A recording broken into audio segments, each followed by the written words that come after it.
And that was the way I felt about him. And that's probably Peacemaker.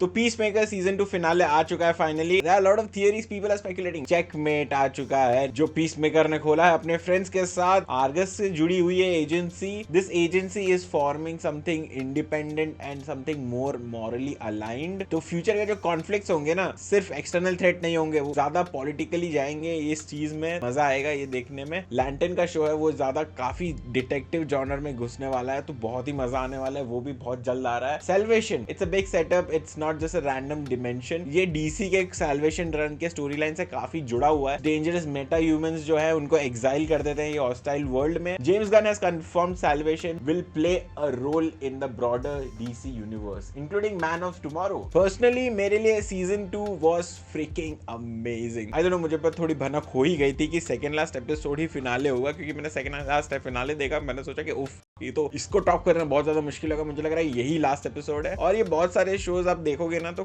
कभी कभी होता है ऐसा कि सेकंड लास्ट एपिसोड जो होता है वो लास्ट एपिसोड होता है, और लास्ट एपिसोड जो होता है वो एपिलॉग टाइप होता है. ठीक है, I did not mind that. मेरे लिए last episode as a whole season को इतना इफेक्ट नहीं करता है. ओवरऑल बढ़िया सीजन था. फर्स्ट सीजन जो है ना, still my favourite. Second season को मैं उसके नीचे रखूंगा. After watching season 2 I was thinking season 1 was almost perfection. I guess everyone started the show expecting nothing, but James Gunn ने अपनी जादुई पेन फिर से घुमाई and took us to a wild freaking ride. There are some flaws in the show, but the more you lean into the character depth and overall growth of the relationship between them, बहुत सही लगा वो. Those are very natural and raw and very complicated. Why? For example, characters like Vigilante, a narcissist who likes to kill drug dealers and allegedly knows a lot about owls, spiders, mantis rays, crows and alligators. Yeah.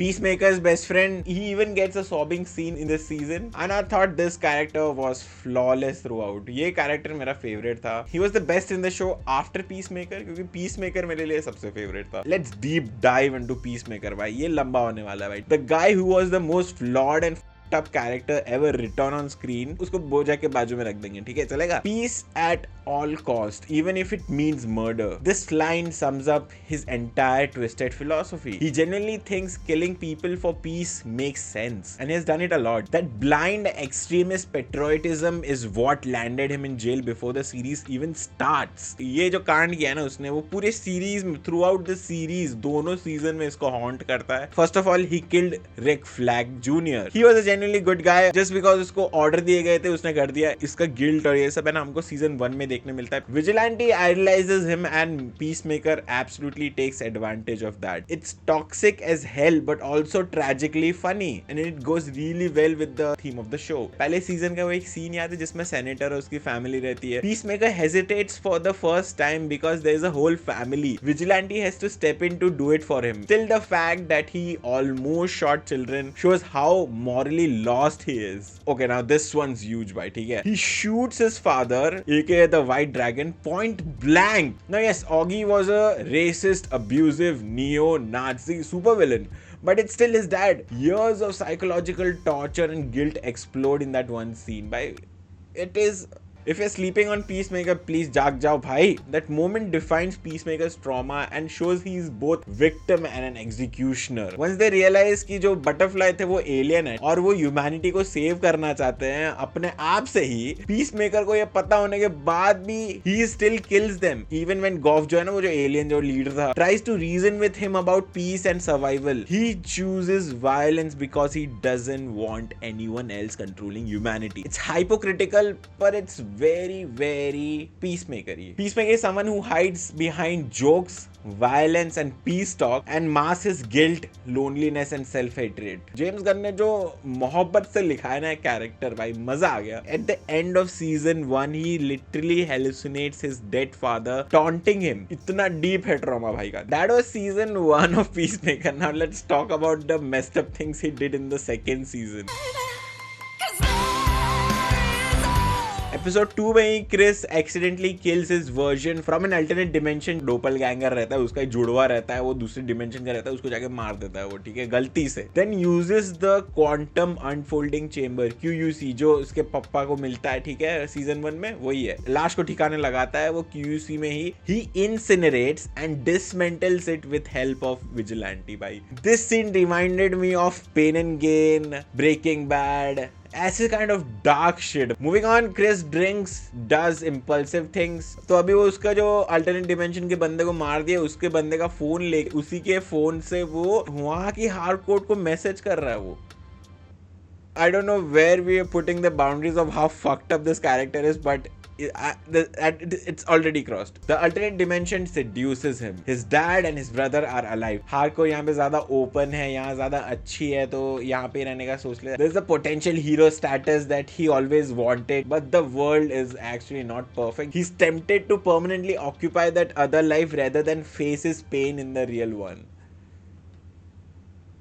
And if you think we are done with the twisted part yet, no, it's not. अभी और भी आना है मेरे को। अभी एक scene आता है जिसमें Chris is interrogated by Rick Flag senior, और बहुत ही अच्छे से इंटरोगेट करते हैं, ठीक है रिक भाई। The weight of this action is constantly thrown at him and he often reacts very badly to it. Even in the world built to fix his pain finds him. In the alternate reality, Chris gets what he always wanted. उसके पापा जिंदा है, Oggy Smith जो है वो बहुत ही ज्यादा abusive नहीं है, रेसिस्ट नहीं है, who actually loves him for a brief moment. It feels like redemption. Maybe he starts to think he wasn't doomed from the start, but Oggy जो है, जब हमको वो मोमेंट पे पता ही चलता है कि वो अच्छा है, और वही मोमेंट पे विजिलेंटी पीछे से आके उसको काट देता है। And that breaks something inside Chris. He finally understands that it's not the world, not fate, not his dad. It's him. No matter the timeline or reality, he is the constant in every tragedy. His guilt, his violence, his inability to forgive himself. That's what keeps creating the same cycle of pain. It's the moment when he stops blaming others and start looking inwards. That realization doesn't fix him, but it grounds him. और वो सबसे isolate हो जाता है, वो jail में चला जाता है कि मेरे को किसी से नहीं मिलना है, भाई मैं ही हूँ, अरे I am the danger. For the first time, he sees peace not as something you kill for, but something you earn by owning your mistakes. It's brutal, poetic, and perfect, in line with James Gunn's theme that even the loudest, crudest people have the deepest cracks. वो तो हमने पहले से देखा है भाई, Guardians of the Galaxy ने Suicide. That is James Gunn's playground. Just when things seem to be settling down for Chris, वो checkmate बना लेते हैं, उसके फ्रेंड के साथ मिलके इमोशनल रिकंसिलेशन होता है। भाई साहब इकोनॉमिक्स को फाइनली ईगली कंसिडर करता है, और ईगली ऐसा आता है और ऐसा उसको हाथ पे कंधा रखता है। व्हाट अ मोमेंट भाई।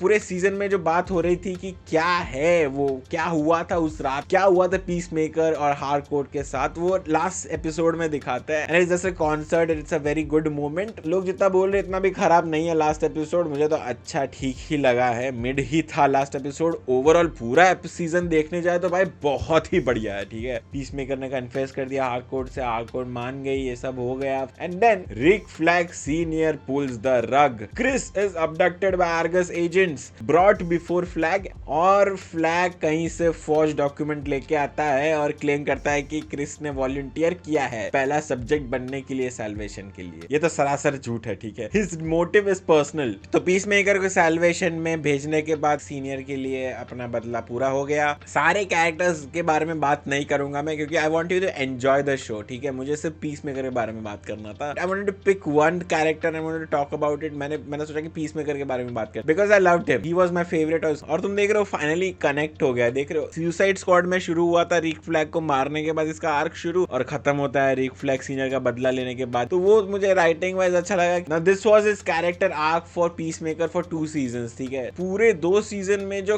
कैरेक्टर लिखा है ना भाई, एक नंबर। सैल्वेशन को बहुत ही हरा भरा, बहुत ही पीसफुल प्लेनेट दिखाया है, पर ये ऊपर से लग रहा है, अंदर से तो काफी अजीब लग रहा है। ठीक है, फाइनल सीन में हमें पता चलता है कि थोड़े डिस्टेंट रोड्स आ रहे हैं, डिमोनिक मॉन्स्टर साउंड्स आ रहे हैं। इट्स क्वाइट हॉरिफाइंग कि वो अकेला बंदा है। एंड मुझे तो लग रहा है कि मैन ऑफ टुमारो में या तो फिर कहीं पे आगे जाके फ्यूचर में तो लग रहा है कि जुमानजी का विलियम्स की तरह आ जाए तो मजा ही आ जाए भाई। ओहो हो। कुछ बोल रहे हैं डार्क साइड फाइनली देखने मिलेगा डीसीयू में, और कुछ कह रहे हैं कि फ्लैग सीनियर जो है is not who we think he is. Let's break this down. पहले आता है चेकमेट का फॉर्मेशन। ठीक है, चेकमेट सीजन 2 के एंड में that's not just rebellion, that's evolution. Checkmate जो है कॉमिक्स में एक सीक्रेट ऑर्गेनाइजेशन होती है, वो जो हीरोज और विलन्स दोनों पे नजर रखती है। Like the DCs version of shield मान लो, इल्यूमिनाटी को भी डाल दो तो बन जाएगा ये। ठीक है, मतलब सीजन 3 तो अनाउंस नहीं किया इन्होंने, इट्स नॉट अनाउंस्ड येट, और इसका कुछ भी आएगा नहीं कुछ समय तक। मुझे तो सैडली लग रहा है कि कुछ सालों तक कुछ नहीं आएगा। तो किसी पॉइंट पे सुपरमैन भी शायद ये प्लेनेट पे आ सकता है।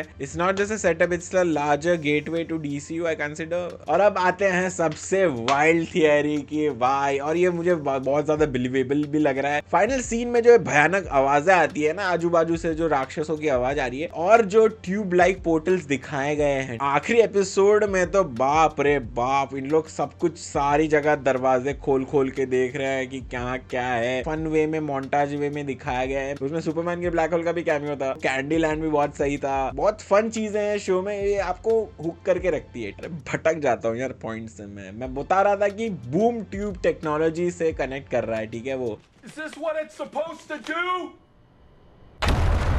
वो डार्क साइड से कनेक्ट करते हैं, क्योंकि जो डार्क साइड और न्यू गॉड्स ही यूज करते हैं उसे एपोकलिप्स पे ट्रैवल करने के लिए। जो डार्क साइड का प्लैनेट है और जहां पे डार्क साइड रूल करता है, तो क्या सैल्वेशन एक्चुअली एपोकलिप्स के आउटर रिम या आजू बाजू में कहीं हो सकता है? और क्या peace maker unknowingly dark side के प्लान का हिस्सा बन गया है? और ये पीस मेकर जैसा कैरेक्टर जो अगर वहां पे पहुंच गया तो डार्क साइड तो मैनिपुलेट ही करते गए, और अगर पीस मेकर और ये मिल गए ना, तो that's a recipe for chaos. कुछ लोग स्पेकुलेट कर रहे हैं कि रिक फ्लैग सीनियर शायद एक्चुअली क्ले फेस हो सकता है। डीसीयू ने ऑलरेडी अनाउंस कर दिया है कि क्ले फेस आने वाला है, तो जेम्स गन क्ले फेस का ऑलरेडी ग्राउंड वर्क शुरू कर चुका है। If this is true, this will be wild. और Rick Flag senior Clayface है। फाइनल थॉट्स मेरे बोलूंगा तो पीस मेकर सीजन 2 अच्छा था यार, काफी अच्छा था, बहुत अच्छा था। उसने पूरे डीसीयू के बहुत सारे पोटेंशियल्स दरवाजे खोल दिए हैं। Checkmate, salvation, dark side, clay face. Gun is already connecting threads like a mad scientist. वो पागल हो चुका है बंदा भाई। Final note, Marvel took 10 years to make Infinity War. ठीक है, let's be patient and let the artist work. Subscribe for more and like the video. This is Parth. Thank you so much for watching. Bye bye.